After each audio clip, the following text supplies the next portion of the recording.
नमस्कार दोस्तों हरियाणा चुनाव का परिणाम आने से पहले, जम्मू कश्मीर का परिणाम आने से पहले खबरें चर्चाओं में थी कि बीजेपी का अगला राष्ट्रीय अध्यक्ष कौन होगा। हमने भी तमाम खबरों के आधार पर, तमाम सोर्सेस के आधार पर, तमाम सियासी उठापटक के आधार पर कई नामों पर चर्चा की। कई नामों पर मंथन हो रहा था। उन नामों में वसुंधरा राजे का नाम था, शिवराज सिंह चौहान का नाम था, संजय जोशी का नाम था।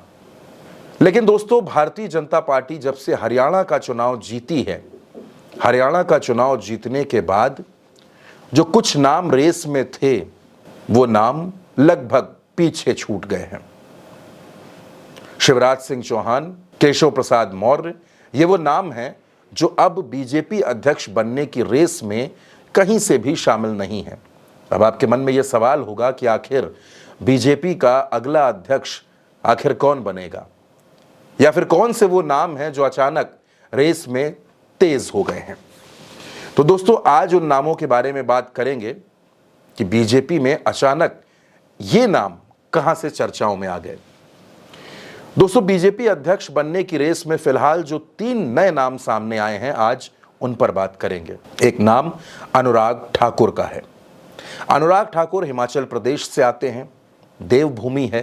अनुराग ठाकुर नरेंद्र मोदी की सरकार में मंत्री भी रहे हैं, युवा नेता हैं, महत्वपूर्ण मंत्रालय भी उनके पास रहे। लेकिन नरेंद्र मोदी की इस सरकार में, या फिर यूं कह लीजिए कि एनडीए की इस सरकार में, अनुराग ठाकुर को मोदी कैबिनेट में जगह नहीं मिली। लोगों ने इसको अनुराग ठाकुर का डिमोशन भी समझा। अनुराग ठाकुर एक तरह से सियासी जो सीन है, जो पूरी तस्वीर है, उससे बाहर नजर आते हैं। लेकिन चर्चा ऐसी है कि अनुराग ठाकुर बीजेपी में राष्ट्रीय अध्यक्ष बनने की रेस में शामिल हो गए हैं। दरअसल बीजेपी ने अध्यक्ष बनाने का जो क्राइटेरिया सेट कर दिया है, जो नया एक फॉर्मूला निकाला है, उसके मुताबिक नया अध्यक्ष 60 साल से नीचे का हो तो पार्टी के लिए बेहतर रहेगा। और इस लिस्ट में अनुराग ठाकुर का नाम चर्चाओं में चल पड़ा है। एक और नाम है इस लिस्ट में दोस्तों, संगठन को बड़ी बारीकी से समझने वाले और संगठन की सियासत करने वाले सुनील बंसल। सुनील बंसल उत्तर प्रदेश में भारतीय जनता पार्टी के प्रदेश महामंत्री संगठन रह चुके हैं। लंबे वक्त तक उन्होंने उत्तर प्रदेश में काम किया। 2017 और 2022 के विधानसभा चुनाव में उनकी अहम जिम्मेदारी मानी जाती है, अहम भूमिका मानी जाती है। संगठन को मजबूत करने में, बूथ स्तर तक भारतीय जनता पार्टी की टीम खड़ी करने में सुनील बंसल की अहम भूमिका रही।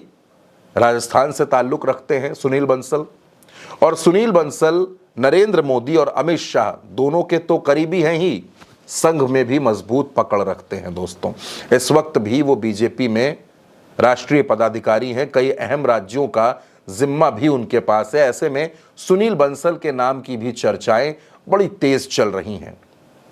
और एक और नाम, जैसा कि मैंने आपसे कहा कि मैं 3 नामों के बारे में जिक्र करूंगा, जिन 3 नामों की चर्चा हो रही है, वो नाम विनोद तावड़े का है। दोस्तों, विनोद तावड़े दिल्ली कैंप के, दिल्ली दरबार के बड़े करीबी माने जाते हैं। महाराष्ट्र से ताल्लुक रखते हैं। अब महाराष्ट्र में विधानसभा का चुनाव होना है। ऐसे में विनोद तावड़े का नाम अचानक चर्चाओं में आ गया है।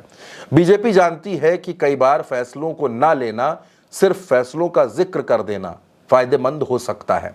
इसलिए विनोद तावड़े का नाम अचानक रेस में शामिल हो गया है। बीजेपी को ऐसा लगता है कि विनोद तावड़े का नाम अगर चुनाव तक भी सुर्खियों में रहा तो इसका फायदा बीजेपी को मिल जाएगा। विनोद तावड़े भी 60 साल के नीचे वाले नेता हैं दोस्तों।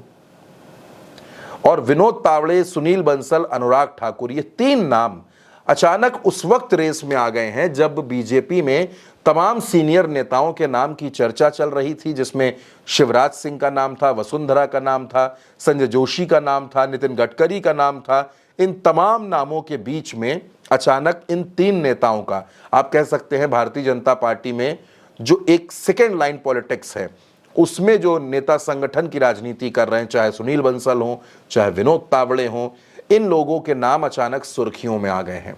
अब सुनील बंसल, विनोद तावड़े या अनुराग ठाकुर, इसमें से कोई अध्यक्ष होगा या फिर इन 3 नामों के अलावा कोई और अध्यक्ष बन जाएगा। देखिए, एक बात तो साफ है कि शिवराज सिंह चौहान अध्यक्ष नहीं बनने जा रहे। संजय जोशी के बारे में भी लगभग ऐसी चर्चाएं हैं।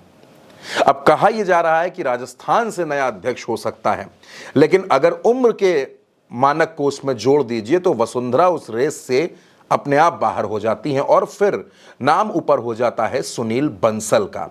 तो क्या सुनील बंसल बीजेपी के राष्ट्रीय अध्यक्ष होंगे, या विनोद तावड़े होंगे, या फिर अनुराग ठाकुर होंगे?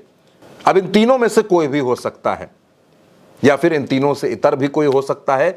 लेकिन इन 3 नामों के बारे में आपको बताना बेहद जरूरी था, क्योंकि बीजेपी में अध्यक्ष बनने की रेस में इन तीनों नामों पर भी चर्चाएं शुरू हो गई हैं।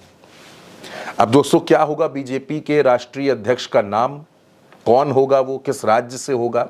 ये जानने के लिए थोड़ा सा इंतजार कीजिए। चर्चाएं ऐसी हैं कि महाराष्ट्र और झारखंड का चुनाव निपटने के बाद बीजेपी को उसका नया राष्ट्रीय अध्यक्ष मिल जाएगा। फिलहाल इस खबर में मेरे साथ इतना ही। अपनी राय इस वीडियो पर जरूर दीजिएगा और उल्टा चश्मा यूसी को सब्सक्राइब जरूर करिएगा।